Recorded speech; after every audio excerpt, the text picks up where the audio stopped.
반드시 내가 너를 찬양하고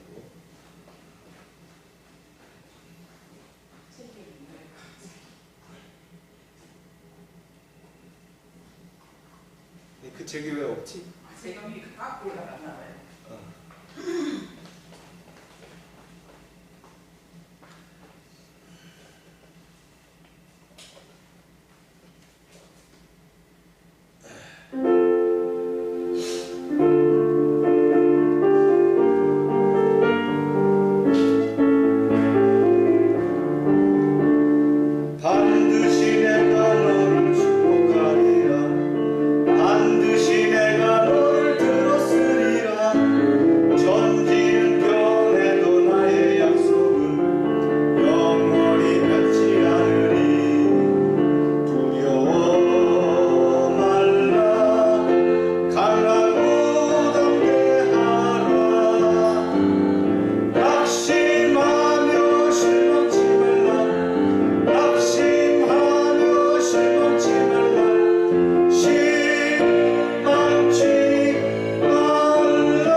하나님이 세상을 이처럼 사랑하사 독생자를 주셨으니 이는 그를 믿는 자마다 멸망하지 않고 영생을 얻게 하려 하심이라. 주님, 또 수요일을 맞아서 저희가 예배할 때에 성령님 함께하여 주시고 풍성한 은혜로 함께하여 주시옵소서. 늘 말씀을 소중히 여기며 말씀을 묵상하고 되새기며 우리가 말씀을 따르게 하시며 그 가운데 인도하시는 성령님의 임재를 우리가 늘 체험하게 하여 주시옵소서. 예수님의 이름으로 기도합니다. 아멘. 최기동 선교사님 오셔서 가져가실 거 가져가시고, 위에는 모포하고 이거 다 드리려고요. 내장하고 우리가 쓰던 것만 남겨놨어요. 그러니까 나중에 그 내장은 아동센터 쓰려고 그러면 사용할 수 있도록 해서.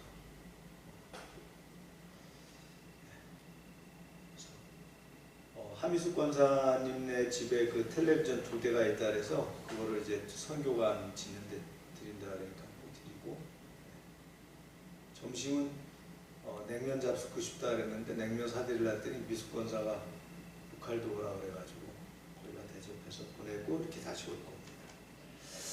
하나님의 말씀.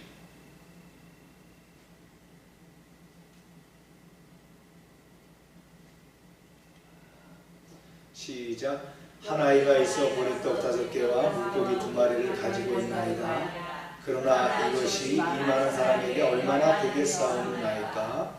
예수께서 이르시되 이 사람들과 함께하라 하시니 그곳에 잔디가 많은지라 사람들이 앉으니 수가 5,000명쯤 되더라. 예수께서 떡을 가지고 축사하신 후에 앉아있는 자들에게 나눠주시고 물고기도 그렇게 그들의 원대로 주시니라. 그들이 배부른 후에 예수께서 제자들에게 이르시되 남은 조각을 거두고 버리는 것이 없게 하라 하시므로 이에 거두니 보리떡 5개로 먹고 남은 조각이 12바구니에 찼더라. 아멘. 하나님, 우리가 말씀 가운데 겸손하게 소개하시고 늘 말씀으로 승리하는 삶이 되게 하여 주시옵소서. 예수님의 이름으로 기도합니다. 아멘. 5장에서는 38년 된 병자를 고치심으로 여기서 무리를 일으켰죠. 어떤 무리입니까? 안식일에 관련된 문제였습니다. 38년이나 된 병자가 치유를 받았지만 유대인들이 보는 관점은 왜 안식일을 안 지켰느냐 하는 관점이죠. 이제 6장에 들어와서는 예수님의 행적을 연대기순으로 언급하기보다는 요한이 이제 과감하게 생략하고 필요한 내용들만을 적시합니다. 그래서 누가복음 7, 8장에 나오는 예수님의 2차 갈릴리사에게 생략된 상태에서 중요한 몇 가지만 언급하는데, 6장에 여기 오늘 요한복음 6장에 언급되는 것이 이렇게 크게 4가지의 문맥으로 볼 수 있어요. 요 오병이어의 이적, 예수께서 무리를 걸으심, 또 예수님의 교훈, 이건 생명의 떡의 교훈이죠. 사람들의 상반된 반응, 이러한 내용들도 진행됩니다. 네. 갈릴리 호수는 바다라고 불릴 만큼 큽니다. 그래서 디베라에서 그 남쪽에서 북쪽으로 이렇게 건너갔죠. 거기가 어디냐면 베세다 마을입니다. 베세다 마을에 들어가니까 사람들이 모였겠죠. 아, 예수님이 우리 마을에 오셨다. 소문이 아주 빨리 퍼졌습니다. 많은 사람이 뒤따르게 됐고 병자들이 함께하게 됩니다. 왜 그럴까요? 예수님께서 이적과 표적을 보이셨기 때문이죠. 그 뜻하지 않게 야외에서 설교를 하는 부흥회가 열리게 됐어요. 지금으로 말하면 부흥회가 열리게 된 겁니다. 예수님께서 자리를 잡으셨습니다. 빈들판에서 작은 산기슭에서 이제 부흥회를 시작하게 됐는데, 이때가 이제 6월절이 가까울 무렵이었습니다. 여기서 천국 복음을 가르치셨고요. 시간 가는 줄 모르고 말씀에 귀를 기울이다 보니까 시간이 훌쩍 지나서 시장길을 느끼게 됐습니다. 저녁 때가 된 거예요. 그래서 예수님께서 제자에게 이렇게 요청을 하시죠. 빌립아, 우리가 어디에 가야 이 사람들에게 먹을 만한 음식을 구할 수 있겠느냐? 빌립이 이 동네 사람이잖아요. 그랬더니 이거 이 많은 사람을 어떻게 먹이겠습니까? 빌립이 크게 놀라서 대묻습니다. 그동안 예수님은 제자들 앞에서 많은 이적을 베푸셨기 때문에 제자들이 예수님에게 전적으로 의뢰하기를, 예수님을 믿고 간청하기를 원했습니다. 근데 빌립의 대답은 전혀 다르죠. 이렇게 대답했어요. 아니, 스승님 무슨 말씀을 하십니까? 여기 모인 사람들이 한 입씩만 먹어도 적어도 200데나리온의 떡이 필요한데 이 시골에서는 살 수도 없고 구할 수도 없습니다. 계산이 빨랐죠. 물리적으로 대답을 했어요. 200데나리온, 약 3천만 원 돈이에요. 지금으로 따지면. 그래봐야 거기 모인 사람들한테 한 사람 앞에 한 1,500원 꼴밖에 안 돌아갈 수 있는 비용이라고 판단이 됩니다. 그때 예수님께서 이렇게 참 좀 실망하셨죠? 제자들이 예수님을 믿고 의뢰할 거라고 생각했는데 실망한 표정으로 있을 때 시몬 베드로의 형제 안드레가 예수님께 나서서 얘기합니다. 선생님, 여기 한 소년이 보리떡 5덩이와 물고기 2마리를 가지고 있습니다. 하지만 고작 이걸로 이거 다 먹일 수 있을까요? 어쩌면 좋을까요? 안드레는 빌립보다 좀 믿음이 낮죠. 이제 실물을 가지고 예수님이 어떻게 하겠지라는 은근한 기대를 가지고 얘기합니다. 예수님이 문제를 해결하셨어요. 예수님께서 말씀하시죠. 됐다. 그거면 족하다. 너희들은 사람들을 자리에 앉혀라. 대략 한 5천 명이니까 남자 숫자 계산한 거니까 2만 명 정도라고 됩니다.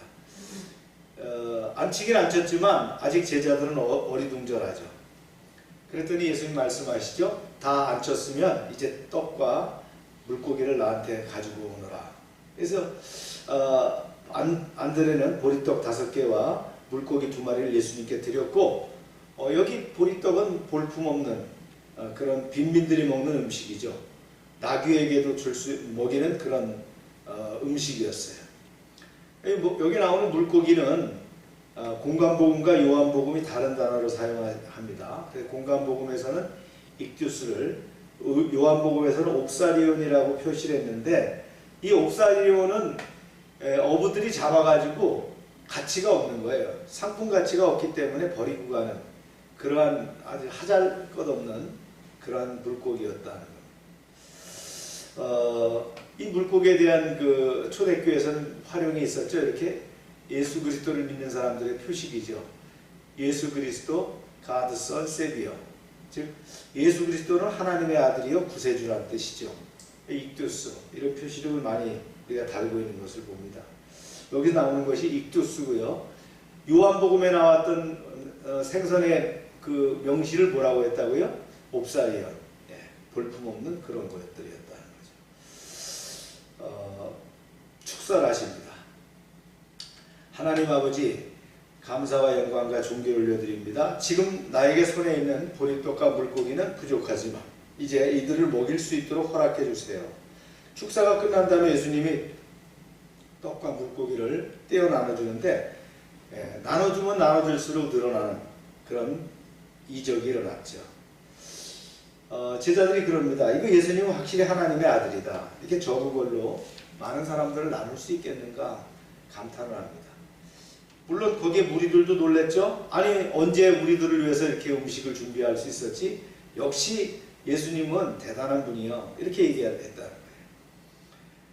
예수님께서 다 배불리 먹은 다음에 그들에게 얘기합니다. 12광줄이나 죽게 하시죠. 다 모아봐라. 버리지 말고 다 모아봐라 했더니 그 부시러기가 12광줄이나 가득 차게 되었다. 사람들의 반응이 놀랍습니다. 이렇습니다. 시작. 그 사람들이 예수께 행하신 이 표적을 보고 말하되 이는 참으로 세상에 오실 선지자라 하더라. 그래도 아직 예수님이 그토록 기다렸던 메시아라고 하는 그런 얘기가 안 나옵니다. 그냥 선지자다. 모세가 얘기했던 모세와 같은, 신명기에서 얘기했던 모세와 같은 선지자, 그런 분일 것이다. 그러면서 그들의 반응은 이렇습니다. 여보게들, 우리 예수님을 왕으로 삼아야 되지 않겠나? 예수님이 왕이 된다면 우리는 배고플 일이 없을 거야. 이렇게 판단했다는 거예요. 맞아. 우리를 배부르게 해주시고 등 따숩게 해주시는 분이 최고지. 뭘 더 바라겠나. 우리 예수님을 우리 왕으로 추대하세요. 이렇게 나섰습니다. 그들이 원했던 것은 식민지 시대를 살고 있던 그들에게 다윗 왕국과 같은 위대한 이스라엘을 건설할 왕을 꿈꿨습니다. 지상의 왕을 꿈꿨어요. 그러나 하나님은 뭡니까? 사단의 세력을 몰아내고 하나님의 나라를 이 땅에 건설하게 하고 위한 그런 구원의 메시아로 왔는데 그걸 받아들이지 못했죠. 그래서 예수님이 이렇게 하시죠. 시작. 그러므로 예수께서 그들이 와서 자기를 억지로 붙들어 임금으로 삼으려시는 줄 아시고 다시 산으로 혼자 떠나가시니라. 예수님이 피해 가셨어요. 피해 가셨다는. 그렇습니다. 이게 7대 표적 중에서 네 번째 표적인데 생명의 양식으로 이 땅에 오신 당신을 알리는 표적이었습니다. 즉 하나님의 신적 권능을 또다시 확연히 드러내주면서 자신이 영생을 주기 위해서 이 땅에 오신 하나님이심을 암시하는 동시에 장차 천국에 있을 잔치를 예시하는 내용이죠. 그런데 오병이어의 사역은 전체적으로 보면 예수님의 사역에 있어서 하나의 큰 분수령이 됩니다. 어떻게 분수령이 되냐면 그렇게 메시아적 기대를 예수님이 거부함으로써 이 사건 이후에는 그 열기가 좀 수그러지면서 오히려 예수님께 대한 그 무리들의 본격적인 배척과 핍박이 시작되게 되는 그러한 사건으로 바뀌게 됩니다. 그렇습니다. 오병이어의 기적에서 우리가 앞에서 본 바와 같이 제자들에게 무리를 모이라고 명한 데 대한 제자들의 반응이죠. 그들은 아직 예수님이 누구라는 것을 확신하지 않았다는 거예요. 예수님이 메시아라는 걸 확신했다면 염려할 것이 없었어요. 저녁에 대해서 2만 명이 있던 굶기지 않을 거라는 걸 알기 때문에. 그죠? 우리의 불신앙적인 태도는 그렇습니다. 불신앙은 어떡합니까? 불가능을 계산합니다. 우리 믿음의 신앙은 어떻습니까? 가능성부터 판단해 보는 거예요. 믿음 안에서 가능성을 판단하는 것이 우리의 신앙이다. 이런 믿음을 가지시길 축복합니다. 예수님의 표적에 대한 무리들의 반응이 달랐죠. 육신적이고 물질적인 축복만을 추구했다는 거예요. 우리는 그렇지 않은가? 우리가 예수 믿고 구원받으면서 육신적으로 물질적으로 복을 받기 위해서 예수 믿는 것이냐? 그것은 하나님 나라와 그 의를 위하는 자는 이 모든 것을 채워주신다고 했죠.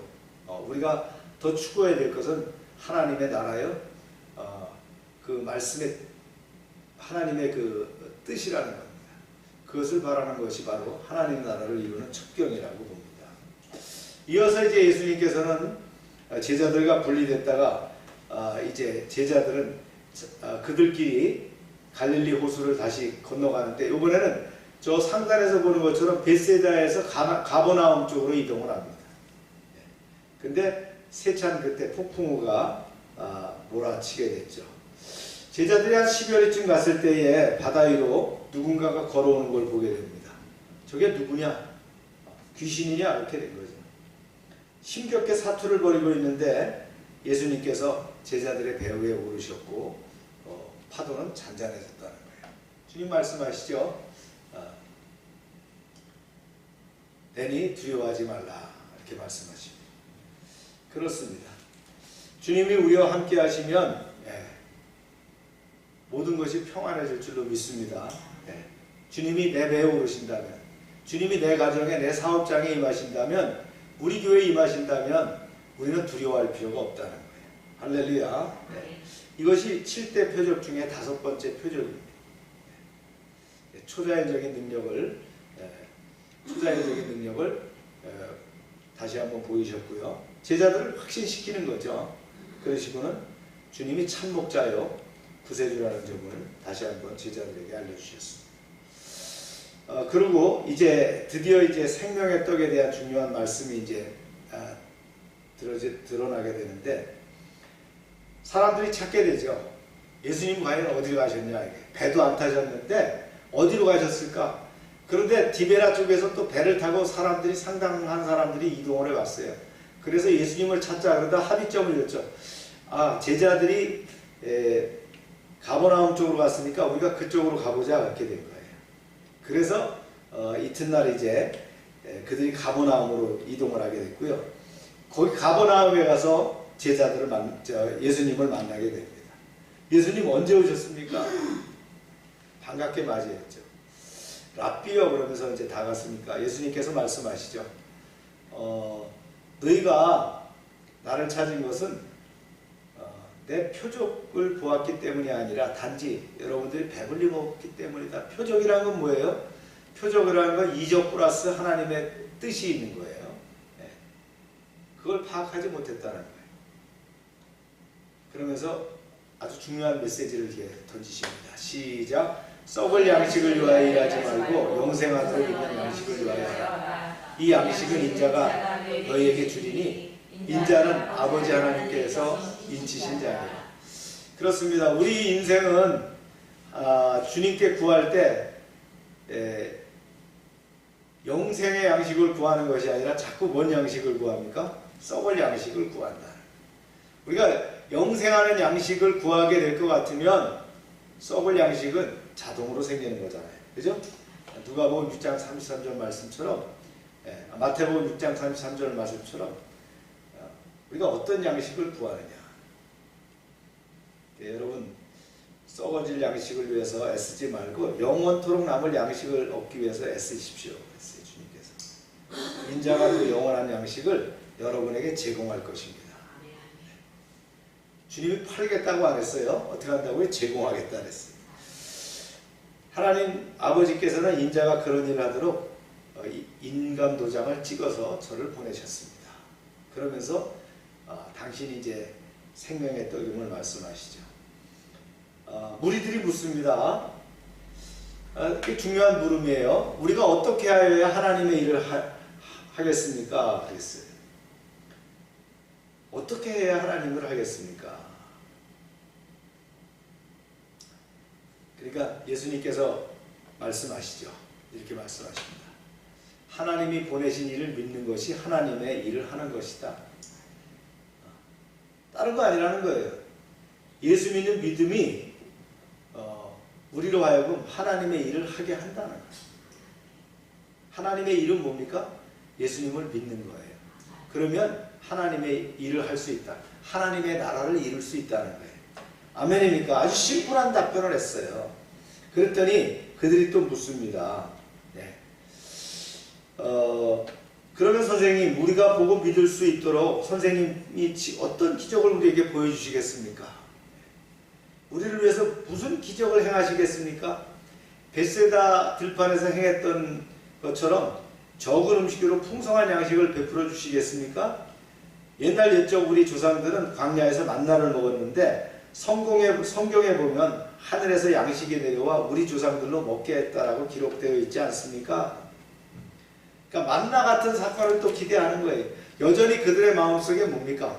굶주린 백성들을 먹일 수 있는 그런 지상낙원을 이룰 다윗과 같은 왕을 필요로 했다는 거예요. 그걸 생각하고 있는 거예요. 예수님께서 이렇게 말씀하시죠. 시작. 예수께서 이르시되 내가 진실로 너희에게 이르노니 너희가 모세에게 하늘로부터 떡을 준 것이 아니라 내 아버지께서 너희에게 하늘로부터 찹떡을 주시나니 하나님의 떡은 하늘에서 내려 세상에 생명을 주는 것입니다. 이건 이 말이에요. 내가 진정으로 밝히는데 여러분에게 하늘에서 떡을 내려주신 것은 모세가 아니라 여러분에게 하늘에서 참된 떡을 내려주신 분은 나의 아버지시다. 내 아버지는 여러분에게 주시는 참된 떡이 무엇인지를 아신다. 그것은 하늘에서 내려오니가 세상에 참 생명을 주는 바로 그것이다. 이렇게 얘기했어요. 이것도 어려운 말이죠. 그랬더니 그들이 이렇게 얘기합니다. 그러면 우리에게 그 떡을 항상 우리에게 주소서 이렇게 얘기하는 거예요. 그러니까 아무래도 뭔가 도통 모르는 요구죠. 그래서 예수님이 일단 알아듣기 쉽게 직설적으로 일러주십니다. 시작. 예수께서 이르시되 나는 생명의 떡이니 내게 오는 자는 결코 줄이지 아니할 터이요 나를 믿는 자는 영원히 목마르지 아니하리라. 내가 참된 생명의 떡이다. 내게 오는 사람은 결코 굶주리지 않는다. 나를 믿는 사람은 결코 목마르지 않을 것이다. 웬 떡이냐 그랬어요. 웬 떡이냐. 예수님이 떡이라는 거예요. 생명의 떡이라는 거예요. 그래서 예수님께로 나가는 자는 굶주리지 않을 뿐만 아니라 목마르지 않은 인생을 살 것이다. 진짜 이게 진리잖아요. 그것이 우리의 인생이며 우리와의 교제이며 우리의 비전이 된다는 거예요. 할렐루야. 아멘. 사람들은 이 말을 듣고 어리둥절했습니다. 생명의 떡. 우리가 받은 것은 바로 그 생명의 떡이라는 거죠. 웬 떡이 아니라 생명의 떡입니다. 그 떡을 여러분들이 먹으며 마시는 그런 인생을 사시기를 주의 이름으로 축원합니다. 아멘.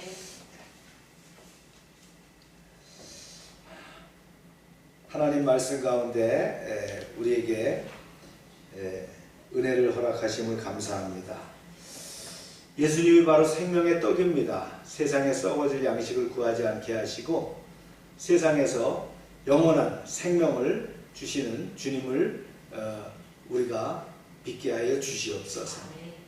주님, 수요예배를 통하여 받은 은혜가 또 반주 동안 또 우리를 이끌어가게 하시고 늘 믿음 안에서 승리하게 하여 주시옵소서. 예수님의 이름으로 기도합니다. 아멘. 예.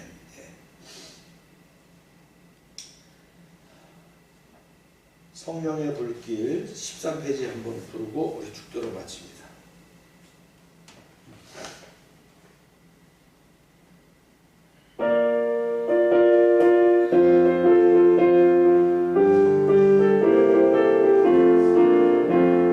참참참 피 흘리신 예수의 사랑 안에서 주님의 십자가 따라 생명을 바치겠느냐. 복음의 불길 오르고 다 같이 일어나거라. 영광의 주님의 나라 다 같이 찬양하리라. 성령의 불길 성령 불이여. 성령의 불길 성령 불이여. 온 천하 세계 만방에 퍼지자 성령의 불길. 성령의 불길 성령 불이여. 성령의 불길 성령 불이여. 온 천하 세계 만방에 퍼지자 성령의 불길. 참참참 들려오는 구원의 큰종소리에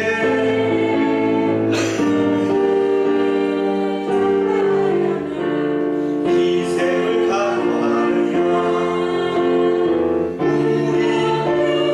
우리의 것 지로 거두리로다. 우리는 천국에 가서 영생의 꽃이 되리라. 성령의 불길 성령 불이여.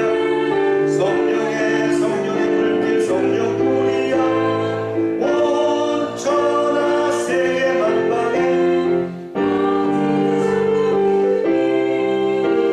성령의 불길 성령 불이여.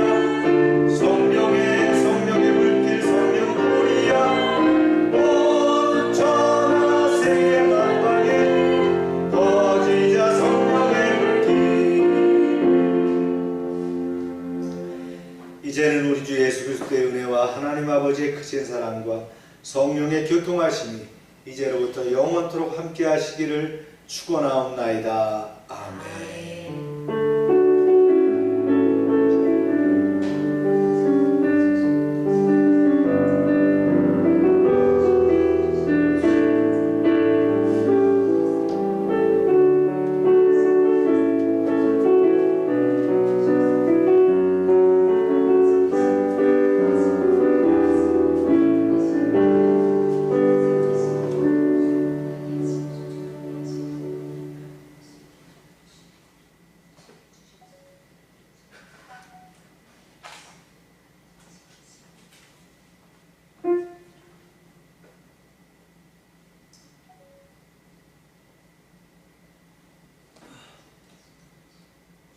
그것도 녹화하신 거예요? 한번 테스트 한번 해본 거예요.